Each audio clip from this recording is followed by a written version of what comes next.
participated in a national government public participation forum on the budget before? No. Yes. Several, like about 5 to 10 times.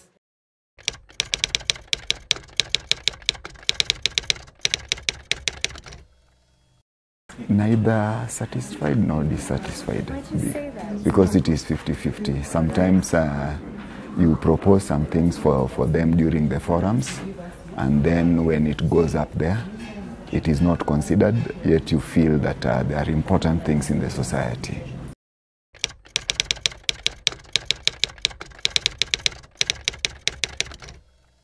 At least there is health sector, educational sector, agricultural sector, I think security.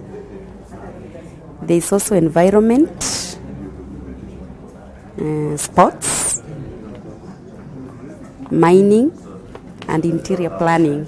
At least I know of agriculture, defense, education, infrastructure, security, health, tourism, water, and mining.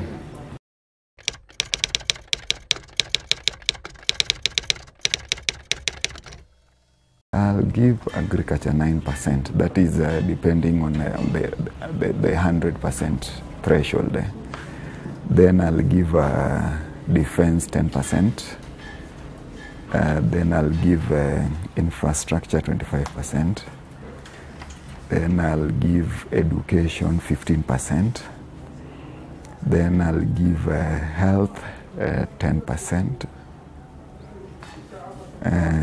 Tourism 5%. Transport 15%. Then water 6%. At least I would give health 15%.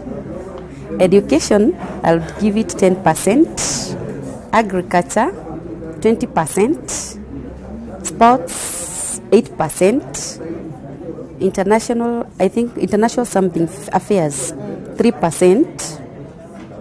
National security and intelligence 15%. Environment 10%. Trade and social services 5%. Interior planning 7%. And mining 7%.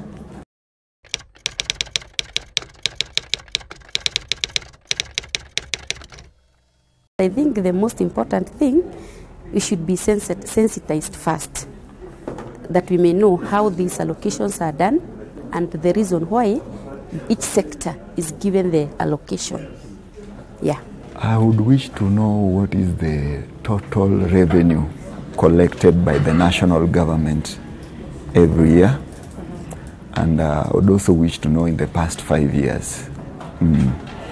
I would also wish to know what is the revenue allocation strategies that the government use to do the budget.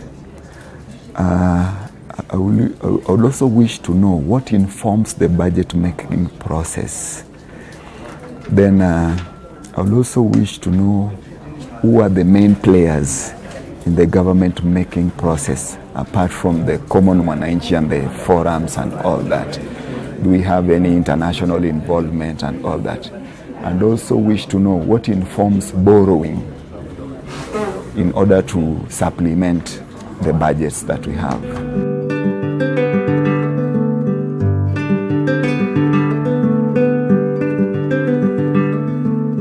Ile forum tunafanya Nakuru leo ni moja kati ya kadhaa ambazo tumekuwa tukifanya katika kaunti tofauti. Tulifanya moja Nairobi April, tulifanya moja Mombasa, tulifanya moja Isiolo wiki hii, na sasa tumefika Nakuru. Na kwa sababu ya kufanya hizi forum ni kwa sababu tunataka tuweze kuambia National Treasury, Ministry ya Finance na pia Parliament ambazo zinashughulika na mambo ya kutengeneza bajeti ya kitaifa. Number 1, ni muhimu kufanya public participation wakati mnatengeneza national budget. Jambo la pili ni kuonesha kwamba public participation ambayo imekuwa, kwa sababu kuna kidogo imekuwa ikifanyika lakini sana sana Nairobi, ni kwamba vile tunafanya public participation ya national budget can actually be improved, and here is what the people in these different counties think about how that process can improve. So ile discussion ambayo tutakuwa nayo leo itakuwa kuchukua maoni yenu, jinsi public participation inaweza kuwa improved. National government inaweza hakikisha kivipi kwamba engagement wakati wanatengeneza national budget ina improve with time, na tunataka hayo maoni yatoke kwenye nyinyi wenyewe. So leo tutakuwa na nafasi ya kusoma sekta za national government zinakaa aina gani, zinakaa namna gani. Na jambo la pili, na hiyo ndio decision ambayo mtakuwa mnafanya leo, ni pesa ngapi zinatakiwa kupatiwa kwa kila sekta. Kwa hivyo leo itakuwa discussion sana kati yetu, more than me facilitating and dictating what you should say. Nafikiria ni muhimu kwanza tujiulize budget process huwa inakaa vipi. Bajeti ya kitaifa ina sehemu 4 tofauti. Sehemu ya kwanza ni mahali tunaandaa bajeti. So ukiangalia hiyo section ambayo ni blue, that is where we are formulating the budget. When we are formulating the budget, we are planning, so we are making plans. At the same time, we are highlighting our priorities. What priorities do we want to fund as a country?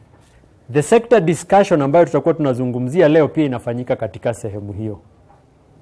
Kwa sababu wakati tunazungumzia kutengeneza budget ya sekta, ni kumaanisha tunafikiria hii sekta inatakiwa kutoa huduma gani, hii sekta inapanga kufanya miradi ipi, na inahitaji pesa ngapi kuhakikisha mambo hayo yote yanafanyika.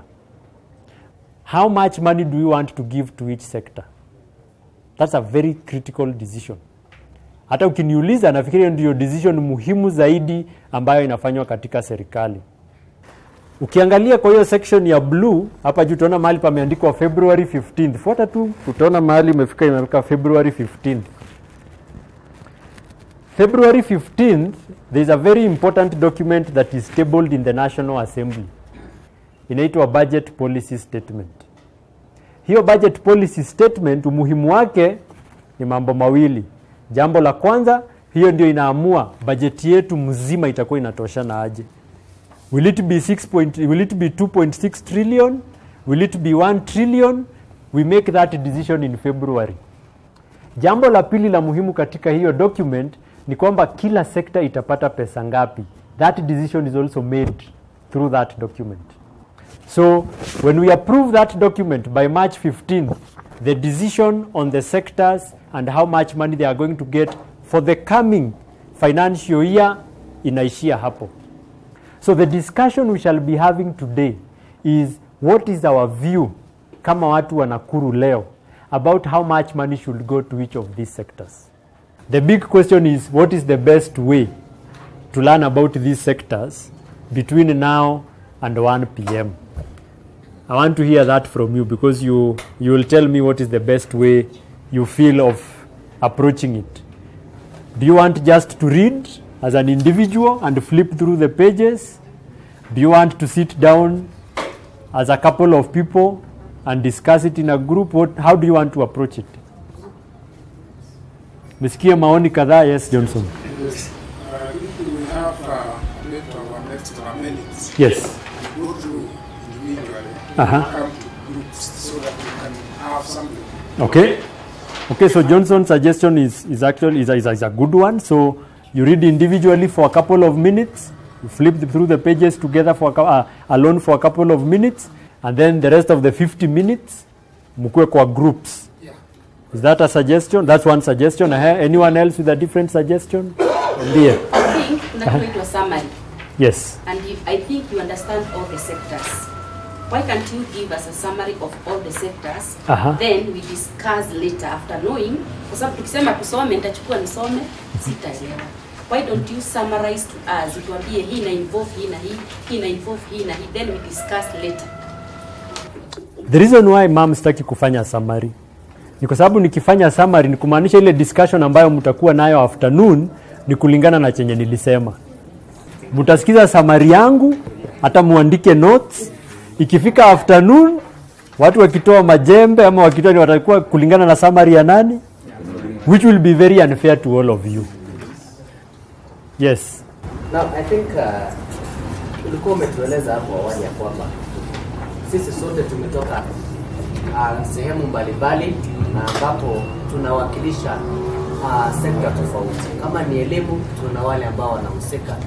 Kama ni daktari, wanahusika na afya, wakulima hivyo hivyo. Nafikiri tuna vikundi hivi. na ingekuwa ni vizuri kama ni mwalimu kama mimi niangalie education sector.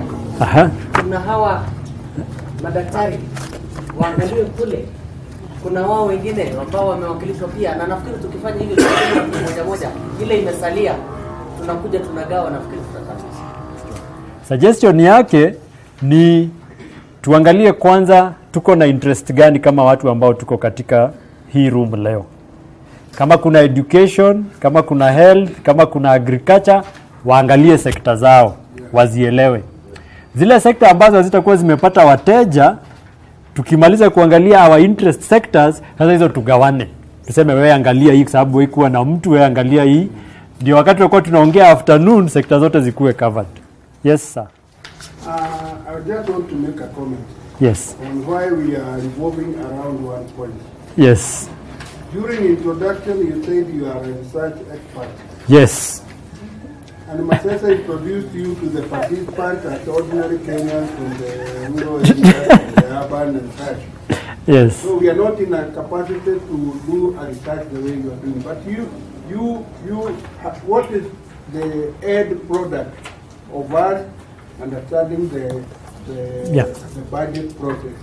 So that when we understand it, yes, we can now be able to deliver what you expect us to deliver. You had Isa comment ya kwamba tumechoka kuwapatia wanaume pesa na you remember that comment? Yes, yes. And most of us have been in social audit and find that most of these budgets are not achievable. The budgets are put in place. Let's take, for example, number 23, which nobody might have interest in. Number 23, Public Administration and International Relations. Hiyo utakuta sio watu wengi wataingia kwa hiyo because we don't understand the international policies. But when you go to the MDA, I'll be able now to understand that the sector houses an autonomous agency called the Central Bank. Na mimi ni layman. Pia naelewa ya kwamba Central Bank ina act yake. That's why the governor is somehow autonomous na hata spending down they close the door. They are not open. Then here tunaweka ya kwamba Regional Development Authority. Nakumbuka zile ministry zilikuwa zinaitwa Regional Development. Hakuna hata moja ili deliver. Then we go to Huduma Kenya, kila mtu ataguzwa because we are almost there. Then Statistics Department, nakumbuka tu mambo ya census. So nitaona tu mishahara na kuhesabu watu. National Youth Service, tutaanza kuona mambo ya SCADO. Now, let me stop you there because what you've done right now is exactly what I want all of us to do. Mtu akiangalia page 6, kuna sekta ambazo utaangalia hapo ujiulize hii huwa inafanya nini? And I like that that's the question you started with. Yes. But what happened when you went to the pages? You start getting some idea. Number one, of what your sector huwa inafanya, ni parastato gani ziko huko, and already you start forming an opinion that has been informed by some information. That's correct. That's exactly what I want us to do. So now I need to close the discussion on how we do this. So are you in agreement with his suggestion that first of all we start with our interest sectors? Yes. After we are done with our interest sectors, tuone ni ngapi zimebaki. Zile ambazo zitabaki tugawane among the whole group so that at least we have an idea about the remaining sectors. Ndio afternoon wakati tutakuwa tunazungumza, at least tumeelewa kila sekta huwa inafanya nini na labda inaweza hitaji nini ndio miradi yake na huduma zake ziendelee kufanyika vizuri. Are we all in agreement with that? Yes. Okay, so let's see how many. Yes. I don't want to lock you out. Yes. May I ask a question? Yes. All these 10 sectors. Yes. Is there a sector that does not touch on the life of a Kenyan? No. That one I can answer without asking. All these sectors are important to us as a country. That's the point we have to make. So, despite the fact that we could be interested in specific areas, why don't we just divide them the way we have said? 4, 3, 3. And we look at all the sectors at once. Yes. Okay? Yes, ma'am. Yeah, I also want to second. Uh-huh. My opinion was like there are 10 sectors. Uh-huh. Why can't we have 5 groups? Each group take 2. Okay, that's even more specific to your point. Are we okay with that? We divide ourselves into 5 groups. Each group just looks at 2 sectors between now and lunchtime. Then the discussion in the afternoon has all the sectors, at least with views from the whole room. Let me do an election. I said I'm very democratic. How many of us agree with that suggestion? 5 groups. How many disagree with that suggestion? Okay, so the ones who said yes have it.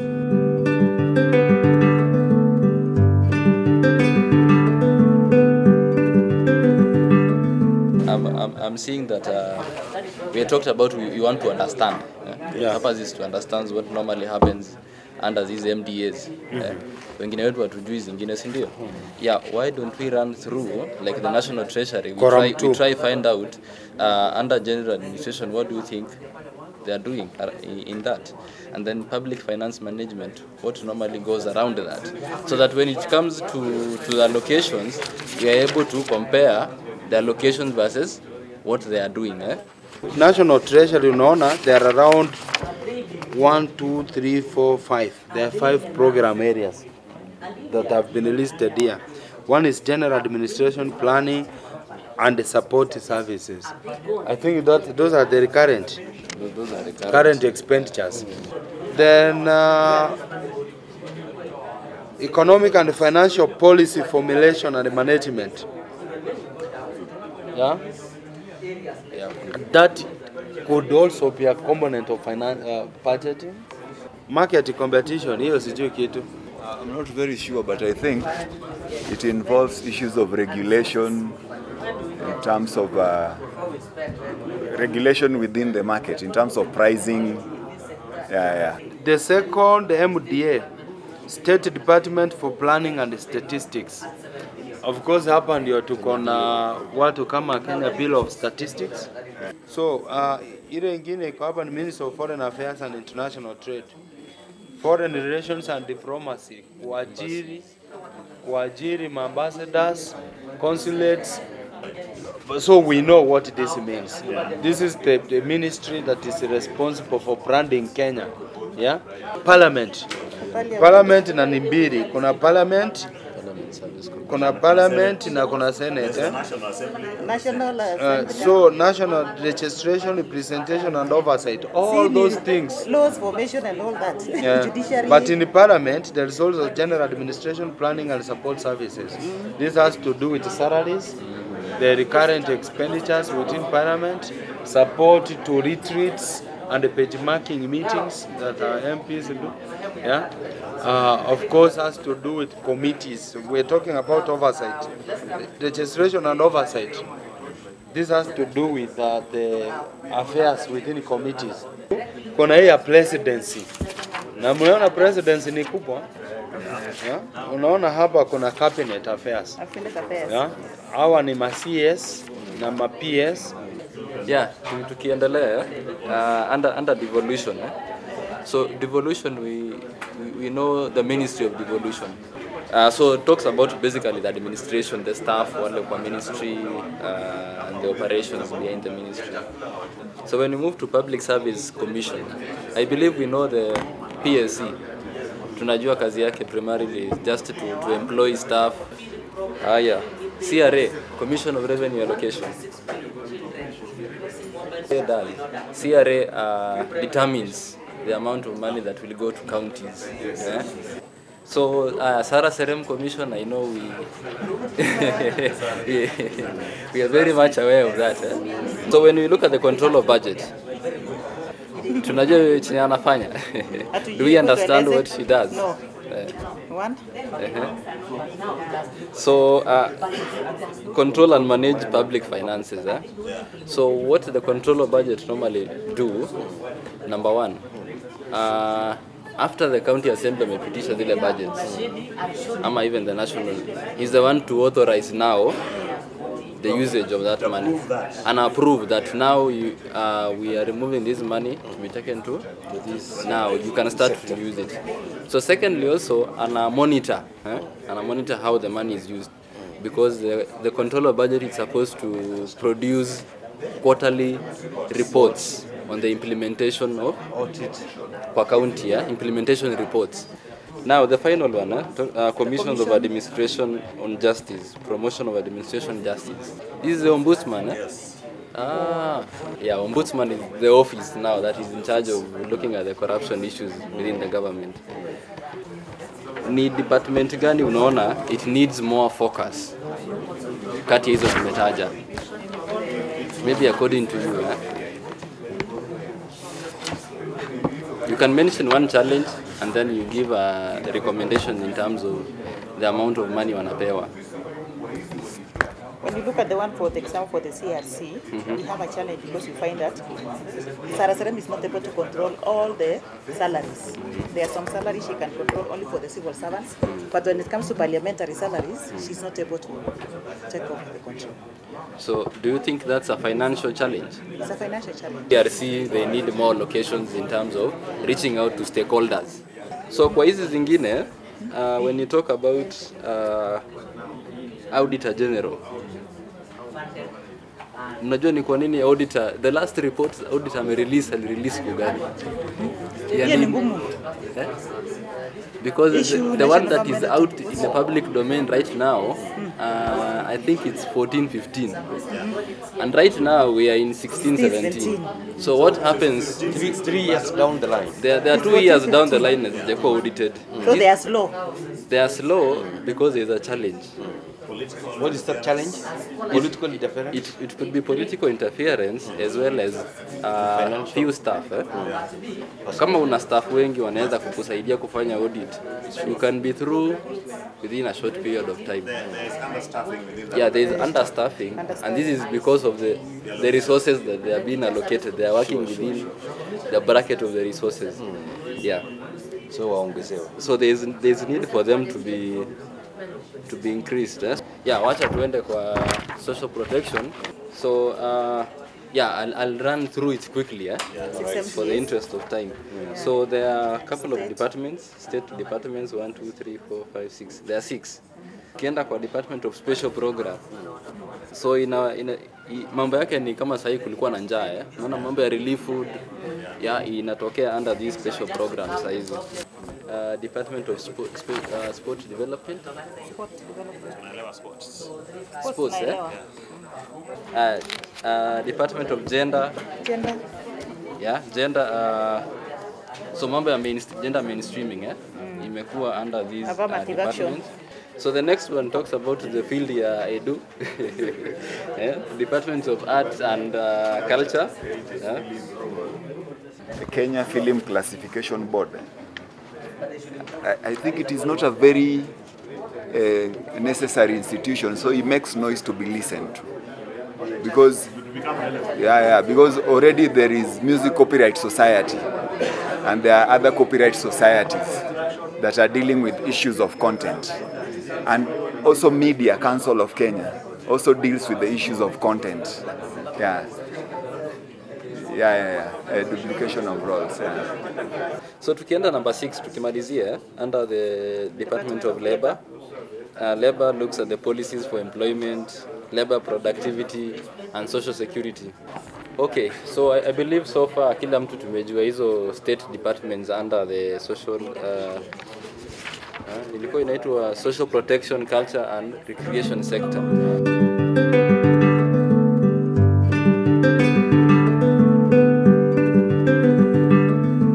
Kwa railway transport 157 billion. What do we say about it? So 157 billion, this was 2016-2017. Now the intention of a big budget was that we were developing the railway, improving the railway by introducing the SGR. Now, this is 2016-2017. it was sufficient for that matter, because we are not going to change that budget again. But going forward, 18-19, will it be necessary to have the same? No. No. We should add the allocation. Yeah, we should add Because we should improve the railway network in Kenya.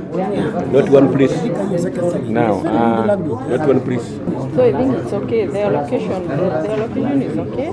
It's only that the suggestion in the next financial year they increase. We increase the allocation. The allocation. Yeah. Let us look at the other part. Marine transport. Marine. 17 billion. So do we need to improve on the marine transport? Marine transport really involves Lake Victoria and the coast.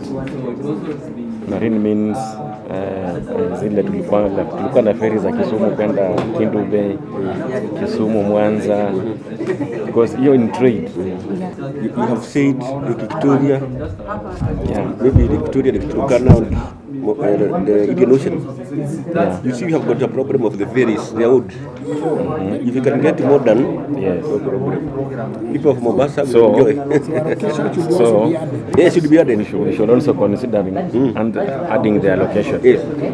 We look at air transport. Air transport. 17 billion. Air transport, 7 billion. 7 billion. It's okay. It's okay. Now, air transport, I would say, I don't know whether that would be sufficient, but we need airstrips in every county, or an airport in every county. We have so many airstrips that have been left to rot. And you know, with air transport improved, it will encourage horticulture, floriculture, tourism, ambayo italeta pesa kwa nchi. So road safety, road safety, that is another area. We have to curb the accidents on our roads. 1 billion. 1 billion? Very small. Okay, 1 billion? More allocation? No. I wouldn't go for more allocation for road science. Because I think 1 billion is enough. But what they should do is implement the law. Okay. Dereva akiambiwa asilewe, kwa nini analewa? Okay. Dereva akiambiwa endesha gari 8 hours maximum. Okay. Why should you go to 12 hours? Okay. Traffic rules will be implemented. Should be. But I think the allocation is okay. Infrastructure, it's basically road transport. Road transport? Yeah. 177 billion. And also remember, some of the roads have been devolved to counties. We need to know how these bodies work. Let me ask, or let us agree, which are the highways? Tufanye hivi. Let me guide you. Okay. Angalia page 37. 37? Are we there? Look at that. Is a column. Number 1, infrastructure. We have Kenya Roads Board.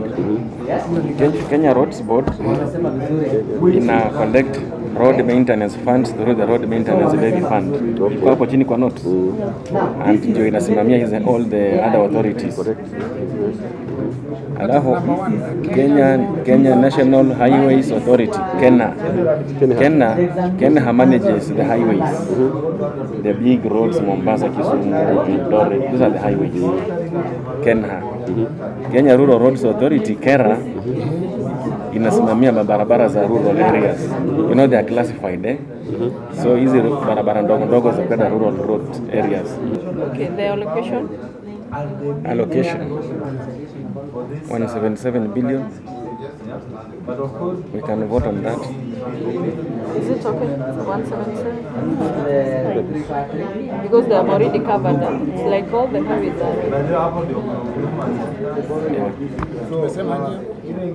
So iko sawa hiyo? Allocation is just okay. It's okay. Tukienda kwa Department of Energy now. Yeah. For energy. Department of Energy. Yes. Power generation. So General Administration, Planning and Support Services. Yeah, that's just policy formulation, the human resource in the ministries, support services. That's why their budget is small, basically in recurrent expenditure. Lakini on power generation, Power generation. The allocation should be added. 22 billion. That one should be added. Yeah. That allocation should be added because power generation, not everybody, yes, because not everybody who is connected to electricity. No, that's distribution. That's Distribution is but down there. power generation should be added so that we can encourage the more green energy, solar energy. We have a lot of sun. Badala ya kutegemea hydro yenye nakauka wakati wa jua.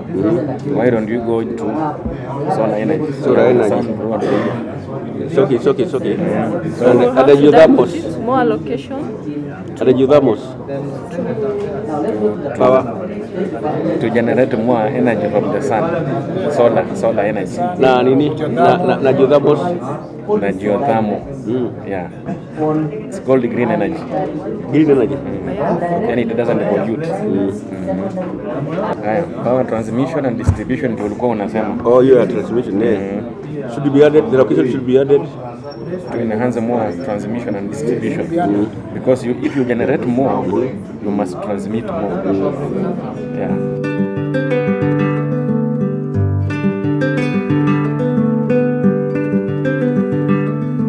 Now, I just want to hear from just one person in the room was that exercise useful in some way? Just one person, maybe who's not spoken before. Yes, Mzee. Really, it has opened up especially about our budget. Yes. We now know either our strength or our weakness when we are contributing to the budget. Okay, so some new knowledge. Yes, it's not everything, lakini kitu kidogo imeongezeka. So ile kitu nataka kufanya, kwa sababu sisi wote hatujaangalia group zote, si ndio? Ni vizuri tujue ni mambo gani imefanyika kwa ile group nyingine ambayo sisi hatujasikia. So nataka tu mtuambie kutoka kwa group yenu, mtuambie vitu mbili. Kitu ya kwanza, tell us what is the one thing that surprised you about the sectors you looked at. Okay? What was the one thing that you saw that surprised you? Okay? Kitu ya pili ambayo ningependa uambie wale watu wengine ni what do you think from the two sectors ambazo mumeangalia, kutoka kwa kila sector, what do you think is the most important thing that sector does? Okay, for the group 5, what came as a surprise for us, we were looking at the public administration and international relations. So what really surprised us is that some of the sectors are really receiving a lot of money, but you find that most people are really suffering. So at the end of it was our view to some of our members that at the end of the day, some of these sectors that are receiving more money and they are not spending in the right order to be reduced and be given to the other sectors that are spending more. Can you give us an example of those programs? Examples of the program is where we have the devolution. It's okay, the one example is all right. Social protection. We had the social protection, which was actually the major problem. But you find that we had, for the example, the other sector which is receiving less, and we find that a big beneficiary is the CRC, that is the Salaries and Remuneration Commission should be given more, while the other one should be reduced. And then the other sector we looked at was the social protection, culture and recreation, where we were looking at the social protection to be reduced and be given to the special program. In terms of what they do, what do you think is the most important thing that those two sectors do? Kila moja kivyake. So you find that for the public administration, the national relation is actually running the government policies. Okay. That is where we have the parliament and we have other devolutions. And the presidents, the CS and the PS. And then for the other sector, we have the social, where we have the culture, we have the gender, and we have the special programs and sports. For the social protection and culture recreation. So you find that they also have what you call the reducing of vulnerability. We have duplication of powers. When it comes to the social protection, there is a lot of duplication of the, let's say, the services and the functions that they offer. So you look at health and national security. Okay.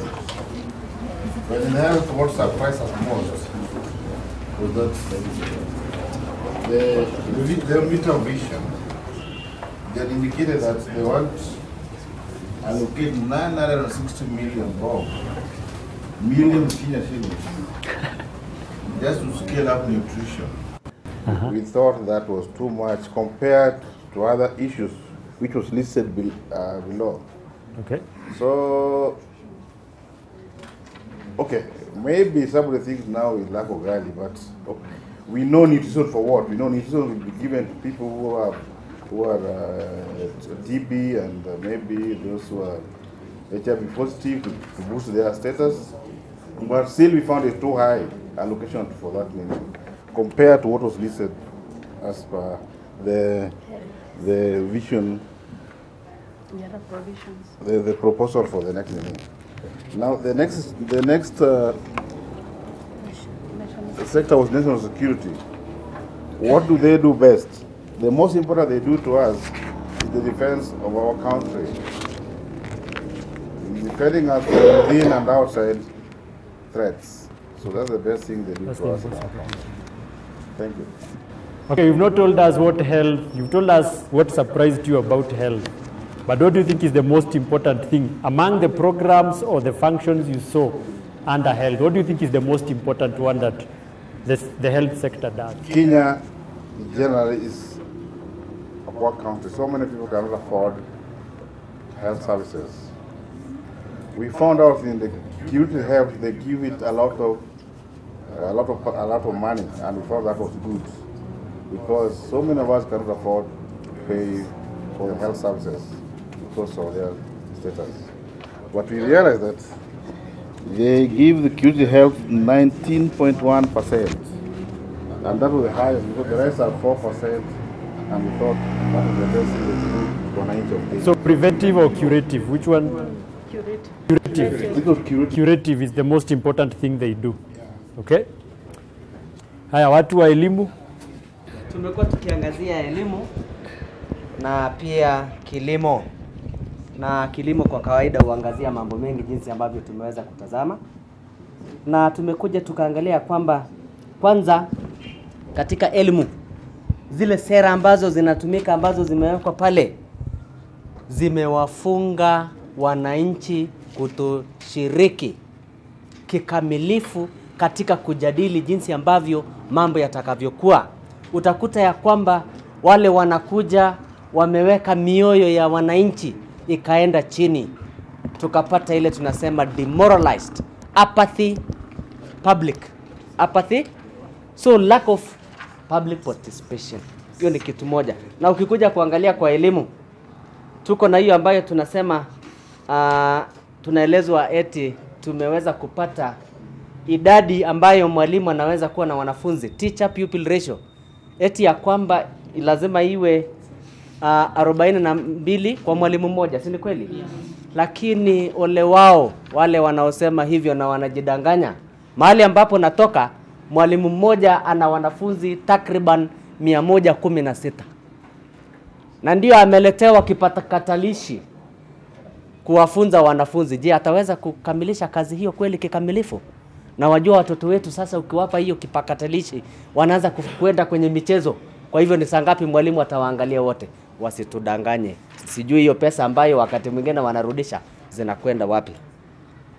Tunakuja sekta ya elimu ambapo fedha ambazo zimepewa pale hazijatumika kikamilifu. Hatujui ni jinsi ambavyo wanapiga hesabu zao, na wakati huo unapata ya kwamba zile fedha zinapeanwa haziwezi kukidhi mahitaji ya wizara hiyo ya kilimo. Elimu na hata kilimo pesa bado ni kidogo. Sekta ya kilimo imepewa 3% katika ile mgao wa serikali kuu, na ambayo bado ni kidogo sana. Hatukuna mahali tunaenda. Tunasema nchi ambayo ina watu wake ambao wana afya nzuri baada ya kula hata yayo ambayo tunatumia kwa dawa tutapunguza. Haya, the next group. Group 2 was presenting about energy, infrastructure and ICT. And the other sector was for the environment, protection, water, and natural resources. And the first, the surprise that we got was in transport sector, which is allocated a good amount of money that has done good work on the superhighways. But when you go to the rural areas, the roads are poor. So that was. How much is the money given to the transport? 117 billion. 117 billion. So that's quite a lot of money. So the surprise for you was that there's a lot of money, but you don't think that money is reflecting beyond the highways. Okay? Thanks for that. Then the most important thing in the two sectors, we noticed that the railway transport has been well allocated. So that's very important. And then the alternative energy technologies, that is like the geothermal, yes. Besides the hydro, yeah, which is also well, it has been considered. So that was important. Yeah. Right. Natural resources. We have a department on irrigation. Okay.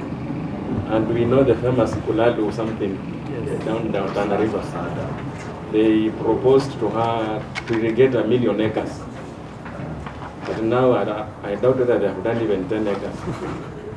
But that's a surprise. So that was a surprise. How much money is that program given there? The one on irrigation. Wajua ni vizuri tujue ni pesa ngapi ndio tujue tunaongea pesa iko na uzito gani.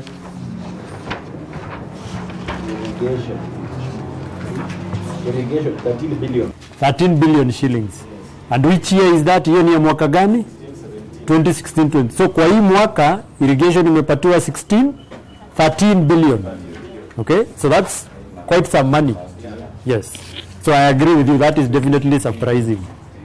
Okay? What surprised us on governance, justice, law and order was the fact that in the State Department for Interior, they allocated 126 billion for policing services out of 196 total budget, and also the national security was allocated 99% out of 124 billion. That is the total budget, sector budget.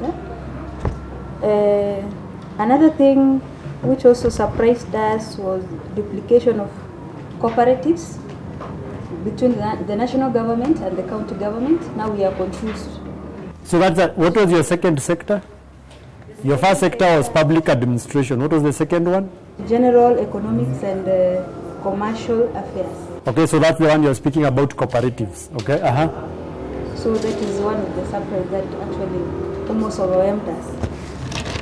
Another thing was about, we were confused between what to be strengthened between the policing the police services, because we realize that a lot of money has been allocated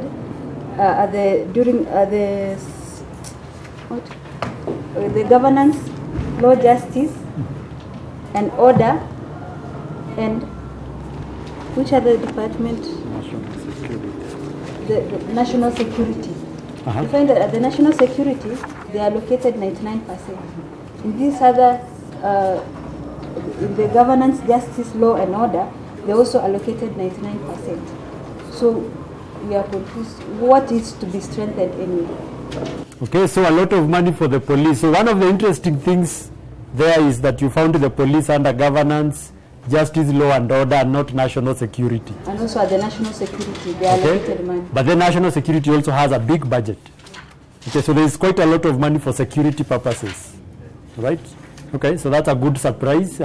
It's the most important thing they do. Most important, according to us, in the governance, justice, law and order, we thought that it could be wise they increase or they allocate more money to the Director of Public Prosecution and also the Ethics and Anti-Corruption Commission. So, if I decipher from that, is that you think the most important thing is the fight against corruption? Yeah. That's what that sector does, and you think that's the most important? Yeah, fighting against corruption and also fighting for the rights of the common mwananchi. All right, thank you very much. Now we are making the final decision, but it's going to be a final decision ambayo nataka bado tujadiliane na tukubaliane vile tutafanya hiyo final decision. Agriculture, rural and urban development. How much do you want to allocate to this one? 5. Mwalimu amesema 5%. Why 5%? Well, we want to increase food production. Okay. So that we don't have hunger in Kenya. Mine is allocation of 6%. 6%, so just a percentage point above his, yes. Kenya, the backbone of our economy is agriculture. And it should be looked into keenly and given enough funds, because every Kenyan in one way or another involves himself in agriculture. Meaning the government should look at this, all us should look at agriculture as the first thing in when allocating budget. Kulingana na vile naona kila mtu anataka allocation ya agriculture iongezwe. Ile tofauti ambayo iko ni niongezwe na kiasi gani. Ndio. So now how do we decide this? So it is 3, 5, 6, 10, 20. 5. We do the mean. 5. We take 5. How do we decide? Add the total and divide. We get the mean. Someone who has a way to finish this. Acclamation. Acclamation. No. We do the mean. We do the mean. Yeah, we do the mean. 46 divided by how many? By 5. So it's 9 point what? That is 10%. 9 point, so it's 9. Okay, andika 9. The next sector is education. How much do we allocate to this sector and why? As far as education is concerned, I may feel that an addition, according to the government proposal here, we need an addition for education sector. One, education sector has been with a lot of demonstration of teachers, enough salaries, the bursaries for our children. So this sector is a key sector when it comes to our common mwananchi. It should be allocated 25%. 25%. Mine is also increasing from 20 to 25. Because we are talking of large classes that are unmanageable, which needs more teachers. Not forgetting that our population is growing. And so every year, if there is a sector that we will need a lot of money, is education. Because we are getting more children every year that are being added. Still, we have more schools that are being built. If we take all these things into consideration, they cannot be sustained by the same amount of allocated money. Okay. So what do we go with and how do we decide this? We have 20%. we have 20, we have 23. 20. What do we go with? 20. Someone is saying mean grade. 20. No, you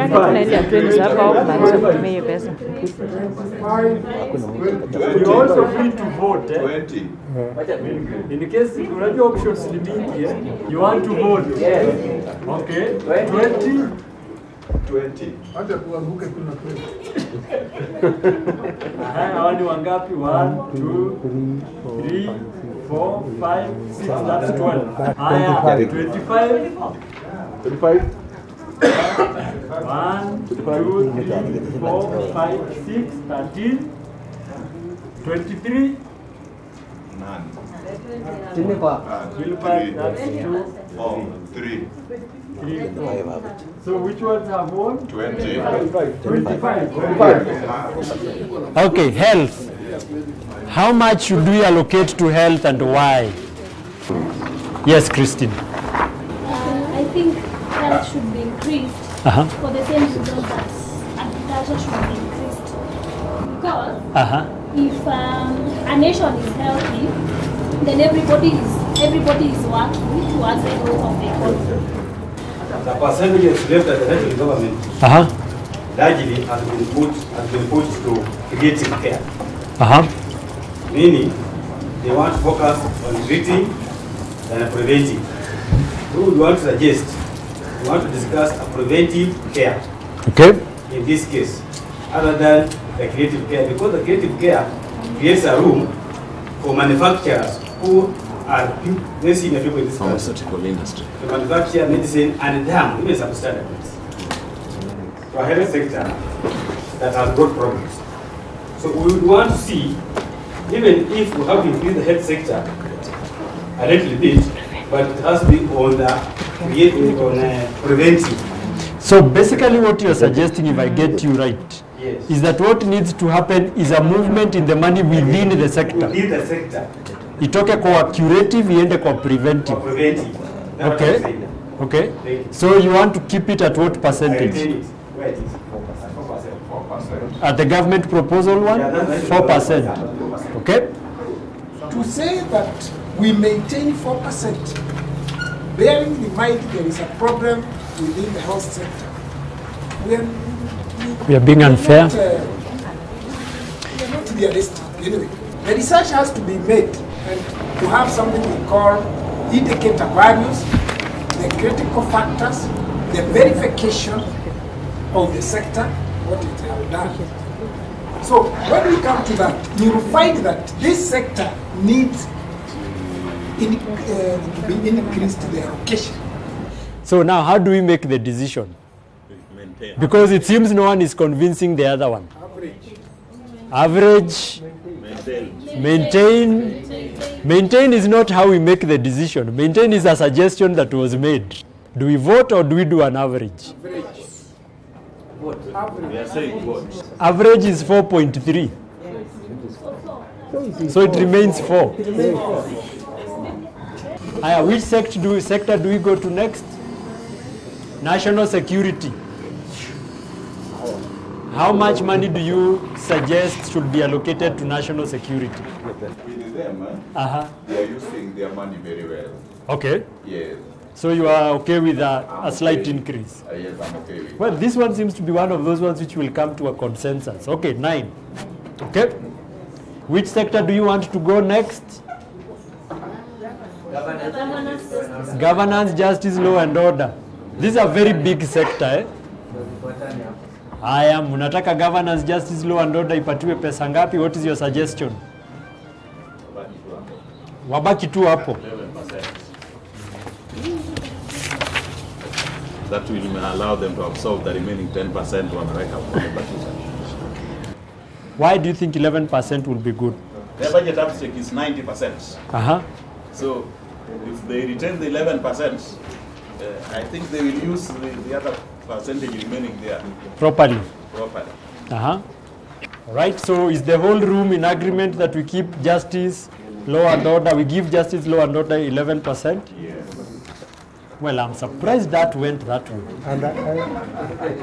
Which sector do we go to next? We are done with agriculture, education, health.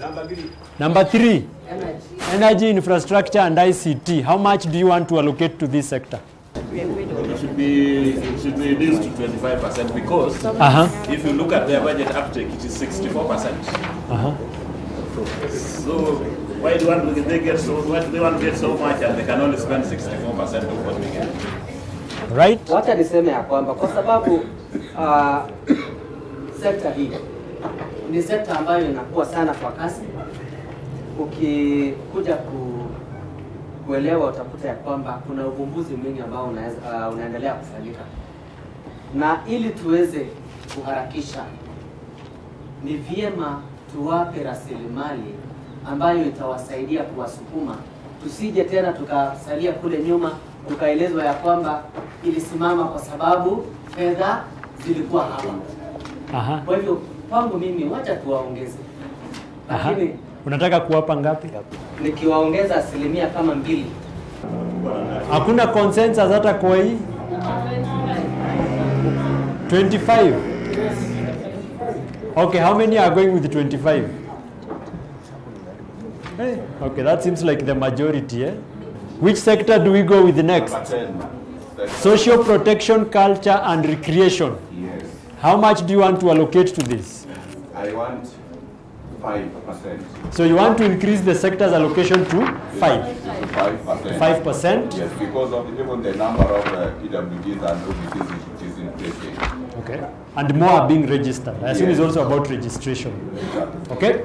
Is everyone okay with 5%? Yes. Okay. Haya, 5%. Tumebaki na ngapi? 12.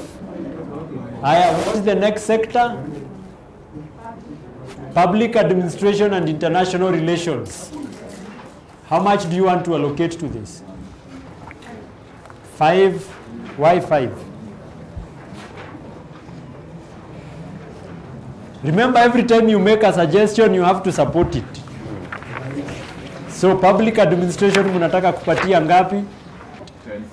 10%. 10. Anyone else? Okay. Let's put 10, and now this is where the drama begins. Environment, protection, water and natural resources. We have only 2% of the budget remaining. You want to give it 1-1? Kuna sekta mbili zimebaki ya general economic and commercial affairs. Only 1%. 1%. Aya, weka general economic 1%. Environment, protection, water and natural resources. We only have 1% remaining to allocate to it. Aya, where do we make the cuts? Yes, Francis. When you are allocating that, Yeah, you thought of irrigation. That irrigation is under agriculture. And because it is under this, with the increase, if we cut 4%, agriculture has still an increase of 2%. I think it has Yes, exactly. And this, yes, this would be the 2% that we would have added to agriculture would cater for the things that they would like.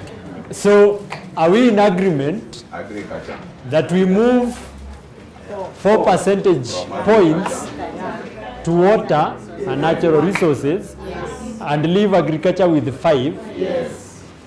And then keep education at 25 and general economic at 1? Yes. Is there anyone in disagreement? This is where now minority also have a voice. Because you have to listen to them. Who is a minority here? By minority, I mean in terms of making the decision. Oh. Yes. So we are in agreement with that. Aya, June maliza tebo yetu ndio tuangalie.